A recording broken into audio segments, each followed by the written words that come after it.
Rapazena saki dele, sebele. Ana rapazena rawendi bukod le recording bukod le. Daria daite ganumi suga I hagui jamlo sebiza. Jesus Christa go tuiga. Jesus Christa go patau dilang ba jinalong kiga patau dilang gaza. Jesus Christa da ganumi bangza. Agu record le.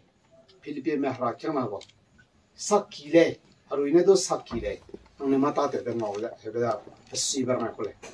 I wongdai laklei apom de na nang ni dong ngolu de I visited laklei pramana romga hanga pasu zela kanip da signa bugong dangal de le ka se za hol ba bu kala nan si sakti ko de. I mado do akasiaram zai naka Philippi inata pa bamra me ita de laklei lezo Alunga nong nusungau nei beza tingona do record le sakki le nong ne mata te beza PDP mahra kena daga sui beza pogo ministry suraga ngai ba za pogo ministry wo sokbede za pon samai ba za pogo missionary puita ga mata te bra meza pnu kala pe pe pe pagu taka lang ta cha Philippi gna ui lama rom sama nei da ti mi ta pong ta sang ba padaga re mere malong kya ta sang ba hebra me ja Philippi mahra kyang na da ga da pa si ta sang ba tingwang na ma ta te be da pnui da ga record ba mi le po jena 4 it is my record le aya sakhi record ka te ni ko le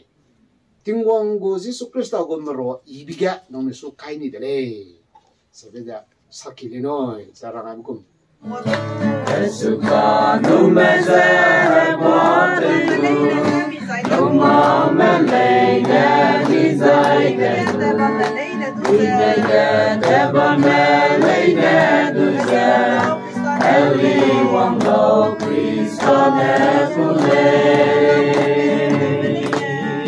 Algang puite te me leine Ragete beta te dai talo Jesus te here vai dai talo Imam here vai de Christ